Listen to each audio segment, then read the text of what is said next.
President, I move to suspend consideration of the measure. Consideration of the measure is suspended. Mr. President, I move that we consider Senate Bill number 1629 under Committee Report number 23. This is an act establishing the multi-faith prayer and quiet rooms in public offices. I so move. Any objection? Hearing none, consideration of Senate Bill 1629 is in order. May we recognize the sponsors, Senator Robin Hood Padilla and myself, yours truly, Mr. President, to just ask some clarificatory questions. Senator Robin Padilla is recognized to sponsor the measure and the majority leader. Maraming salamat po, Ginoong Pangulo, at sa ating Ninja from pinunong Japan mayorya. is recognized. Actually, my socks, Mr. President, is a ninja socks. Ninja socks. I'm wearing ninja socks. Yes, Mr. President, with the permission of Senator Robin Padilla, may I ask just a few clarificatory questions, friendly questions, Mr. President. Isa pong karangalan ang mapagtanungan po ng ating bagong hirang na samurai warrior. Thank you po. Thank you po, Mr. President. Mr. President, yung tanong ko lang po, dahil galing din po ako ng Singapore nung break, dahil nakabisita po tayo dyan, at nakita ko po yung airports nila, yung mga mall nila, yung mga public parks nila, meron talaga silang multi-faith prayer and quiet rooms. Ito bang ang gustong gustong gawin po ng ating sponsor sa ating bansa? Opo, tama po kayo, Ginoong Mayorya. Alam niyo po, ang Singapore po, masasabi po natin na parehas po natin yan na multicultural na bansa. At sila din po yung mga una na naniniwala po sa pagbubukas ng kanilang turismo. Kung naalala niyo po, ang kanilang prinsipyo po dyan ay bukas sa lahat ang Singapore. Kaya po, inuna po nila yung kanilang airport, yung kanilang mga public establishments po. Kalat po yan, yung mga prayer rooms po sa Singapore. Kalat po yan, pati po sa kanilang mga tinatawag natin, yung mga theme parks, nandiyan po lahat. Ito po yung pangarap natin na mangyari po sa Pilipinas sapagkat tayo po ay multicultural din at alam naman po natin na tayo po ay nagbubukas ng ating pintuan para sa turismo. Napakalaking bagay po nito kapag meron po tayong mga ganyan na prayer room na makapagbibigay po ng kalayaan para sa mga gustong magdasal na sila po ay makapagdasal ng tahimik sa mga lugar na designated po. Yes, and ito po i-open sa lahat ng Classic Pavilion. Opo, katulad po sa Singapore, ganun din po sila. Bukas po ito sa lahat. Hindi po ito may pinipili. Wala pong ganun. Wala pong diskriminasyon. Lahat po ng gustong manalangin, lahat ng gusto po ng katahimikan, makakapasok po sila dito. Yes, ako'y natutuwa dyan, Mr. President, dahil ito po'y ginagamit din as quiet rooms, yung parang peace, zones of peace na katahimikan at pwede po mag-meditation dito sa mga kwartong ito. I salute the gentleman from Nueva Ecija, Camarines Norte, and the adopted son of Mindanao for this initiative. Alam niyo naman po, ako po'y lubos na gustong tumulong sa ating mga kababayan, lalo na sa ating mga kapatid na Muslim, na magkaroon po sila ng ganitong klase mga prayer rooms and for all other religions. And we thank the champion for Muslim affairs in the Senate, no other than Senator Robin Hood Padilla, for this measure. At wala naman po itong penalty clause, no, Mr. Ay, wala Mr. po. President. Bilang ito po ay may kinalaman po sa pananampalataya, ang atin po talagang paniniwala dito, aming Godfather. Kayo po ang Godfather ng BARM ng mga Muslim. Opo. Thank you, sir. Ang paniwala po namin, ang pananampalataya kasi dapat galing sa puso mo. Opo. Hindi po tayo dapat kailangan magkaroon ng mga penalty. Talagang lahat po dapat dito galing sa bukal, sa puso po. At pati sa establishmento yata ay Private po. private involuntary. Opo, meron po silang tax incentive. Yun Yes. po ang... Opo. At kagandahan naman ito, pag public, ako naniniwala, pag public dapat mandatory kasi kaya naman ng public facilities yan eh. Kasi alam mo naman yung government facilities, maraming mga kwarto yan na hindi naman ginagamit. Opo, Pwede opo. i-convert yan. Opo, katulad po nung panahon po ninyo, nung kayo po ang Ginoong Pangulo, binigyan niyo po kami ng pwesto dito sa Yes, Senado. that's correct, Opo. Mr. President. So with that, Mr. President, I no longer have any interpellation on the measure. I'd like to thank the good sponsor for allowing me to ask just some clarificatory questions. And I salute him for his sponsoring of this measure and championing the cause for all the religious groups that would like to have a prayer room in public spaces. Similar to Malaysia, Singapore, marami po tayo nakikita. Multicultural. Ito yung Opo. mga multicultural nations. Opo, So maraming salamat, Mr. President. maraming salamat po, Ginoong Mayorya po. Yes, Senator Erwin Tulfo is recognized.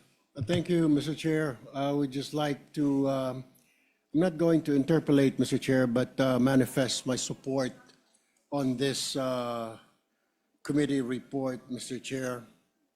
Ginoong Pangulo, ako po ay nakikiisa sa ating pong buting sponsor sa layuning magbigay ng ligtas at angkop na espasyo para sa ating mga kapatid mula sa iba't ibang pananampalataya. Tama po siya. I welcome this committee report which caters not only to our Muslim brothers and sisters, but to all communities of different faiths. Magandang konsepto po ang pagiging religious neutral ang ating silid panalangin. Ang tanong ko lamang po, may dalawa po ang katanungan. Ito po ba, ginoong sponsor, ay limitado lamang sa Muslim Mindanao or sa Mindanao o ito po ay maging applicable din sa Metro Manila or Visayas na mga tanggapan, lalo nang may mga kapatid tayong Muslim na meron po silang ilang oras ang kanilang mga prayer. As a matter of fact, ginoong sponsor, meron din po ako i-final na bill na naglalayong mabigyan ng prayer break sa mga kapatid nating Muslim dahil alam ko po ay sila po ay nagdarasal parang 6 times a day na kung maaari bibigyan sila ng mas mahaba-habang break time. So ang tanong ko po ay ito po ba ay magiging limited lamang sa Mindanao o ito ay para din po sa Metro Manila na may mga empleyado Muslim o iba pa mga faith, religion at Visayas? Maraming salamat po. Gusto ko muna pong batiin ang boses ng masa, Senator Erwin Tulfo. Alam niyo po, ito po ay galing po sa, ito pong panukala na ito ay galing po sa kailaliman ng puso ni Senator Mark Villar. At ito po ay nakarating lamang po sa aking komite. At nung binasa ko po ito, ako po ay punong-puno ng kaligayahan sapagkat buong Pilipinas po ang saklaw po nito at para manggaling po sa isang katulad po nila na builder. Parang ito po'y sagot sa aming mga panalangin, hindi lamang po ng mga Muslim, kundi ng lahat po ng religion. Sapagkat ang kanya pong idea ay, ito po ay lahat ng pananampalataya. Opo, sa buong Pilipinas, maging pribado man po ito o sa gobyerno. Isa pa po, isang katanungan na lamang po, Ginoong Pangulo, Mr. Sponsor. Paano po ba mamomonitor kaya natin kung sakasakaling ito'y maipatupad, maipasa na ang mga pribadong kumpanya, ang mga korporasyon? Maaring sa mga ahensya ng pamahalaan, ito po ay madaling pagbigyan. Pero sa mga kumpanya po, paano po kaya natin ipapatupad ito na maaring kailangan nilang sumunod sa batas? At sasabihin nila, isa, dalawa lang naman, Senator Robin, ang empleyado. Paano po natin na masiguro na kahit na isa o dalawang empleyado lamang yan, bibigyan ng espasyo o kwarto ang ating mga empleyado? Opo, napakaganda po ng katanungan ng ating kaibigan. At tayo po, una po, ay bago po makarating sa panukala, tayo po ay naniniwala na ang mga Pilipino po talaga ay likas ang kanilang pananampalataya, maging anuman po ang kanilang relihiyon. Pangalawa, doon po sa ating panukala, meron pong nailagay po dito na kapag ito po ay kanilang ginawa sa kanilang, halimbawa po, building o mall, meron po sila ang tax incentive. Kaya pagdating po doon sa oras sa panukala na yon, sa provision na yon, naniniwala po tayo na ang mga businessman ay gustong-gusto po nila yan, na nakatulong na sila, nakapagbigay na po sila ng ginhawa sa mga mananampalataya, magkakaroon din po sila ng tax incentive, kaya win-win po ito. Ako, napakaganda po yan. Anyway, yun lamang po, Ginoong Pangulo, Mr. Sponsor, maraming salamat. Susuportahan ko po itong inyong panukala. Maraming salamat po. Maraming salamat po. Majority Leader. Senator Raffy Tulfo. Senator Raffy Tulfo is recognized. Salamat, Mr. President. Nais ko lamang pong ihayag ang aking pagsuporta dito po sa pag-sponsor ni Senator, good Senator from, ano ulit ang bansa mo? Camarines Norte po, Camarines Nueva Norte. Ecija at Barm. Nueva Ecija, si Robin Padilla. Matatandaan ko po, last year, ako po bilang committee chair ng Public Services, sinuwestiyon ko po na dapat sa ating mga airport, sa halip na maglagay ng mga VIP lounge na nakikinabang lang only a few, sinuggest ko na maglagay pa ng mga prayer rooms. At tulad sinabi nyo, dapat yan, kahit na sino, anong reliyon, pwede silang gumamit doon. Actually, tama rin sinabi ni Senator Mig Subiri na it could be considered as quiet room. Okay. And I also did suggest doon sa mga accommodation, actually, Mr. President, pwede ito sa mga private companies or private institutions na nagkikinabang sa budget ng ating gobyerno. And an example to that is yung mga accommodation houses na kung saan pinaglalagakan muna ng mga maging OFWs bago sila pumunta ng ibang bansa because galing sila sa probinsya. So pupunta dito sa Manila para i-fulfill lahat ng requirements and then before being shipped to sa bansa na kung saan sila ma-assign, then meron silang pinupunta accommodation. And itong accommodation ito, marami sila. Kung minsan inabot sila mga 50, even hundreds. So one time, I think I went to 2 accommodations na nakita ko, meron silang prayer room doon, pero pang Katoliko. Katoliko ako, pero pinuna ko yon. Sabi ko, alisin nyo yan. Alisin yung mga revolto na yan. Kasi paano kung Muslim? Paano kung Christian na hindi naman niniwala sa mga revolto na yan? Alisin niya para lahat pwedeng pumunta sa kwarto nito para mag-meditate o mag-pray. And which they did agree. So pwede yun, Ginoong Pangulo, na hindi lamang sa public places kundi maging sa mga private places na nakikinabang sa budget mula sa ating pamalaan. And also, I congratulate you, Mr. President, kasi matagal ko na sinasabi to, hindi lamang sa mga sa airport, maging sa pier at sa mga bus terminals. Yan ay isasuggest ko na pwede sa bill nyo, sa anywhere na public, accessible sa public, tapos marami, 50 or more or 100 na pupunta sa lugar na yon, then dapat mayroong prayer room. Napakalaking bagay po nun sa atin pong idol. Thank you, Kung Mr. ito President. po ay maigalagay po natin sa panukala. Thank you. Maraming salamat po.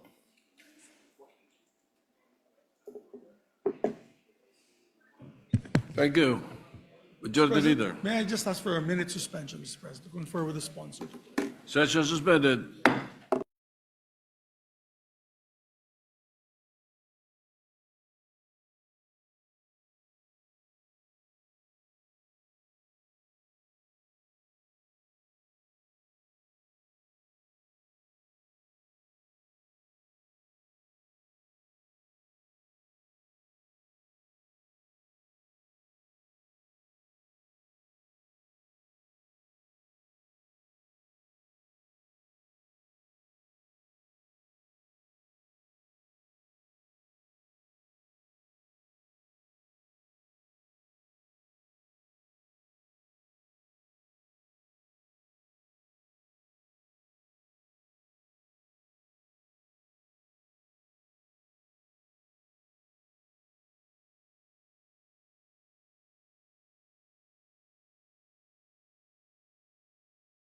Thank you, Mr. President. Mr. President, we'd like to suspend consideration of the measure because Senator Pia would just like to ask a couple of questions. So we'll just talk to Senator Pia when she would like to ask the questions.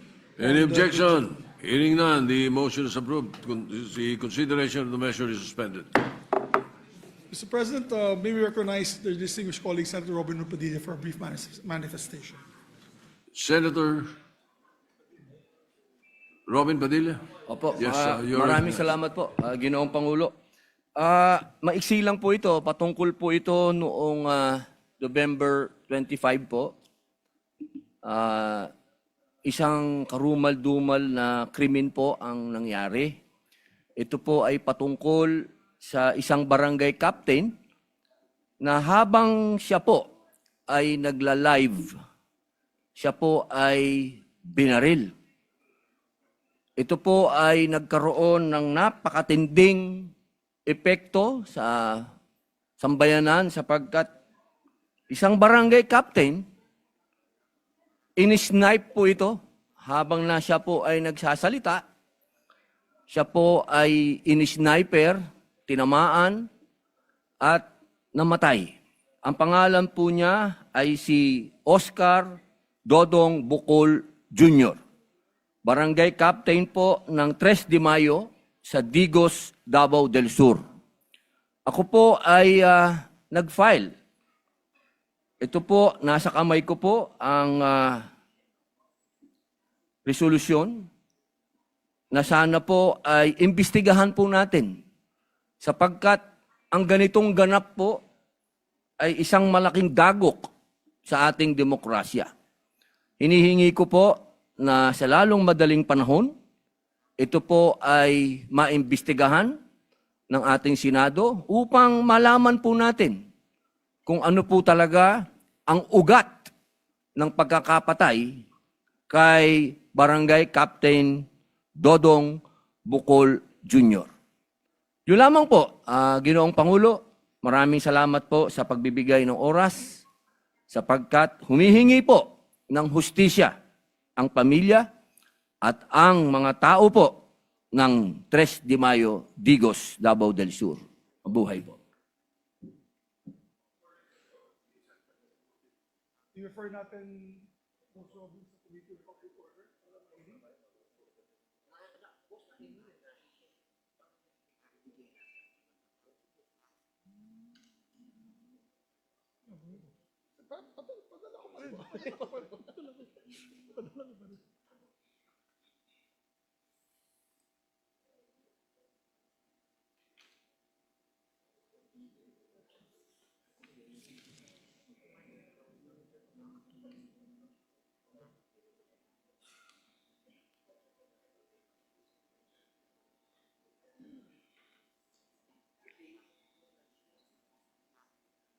Majority Leader.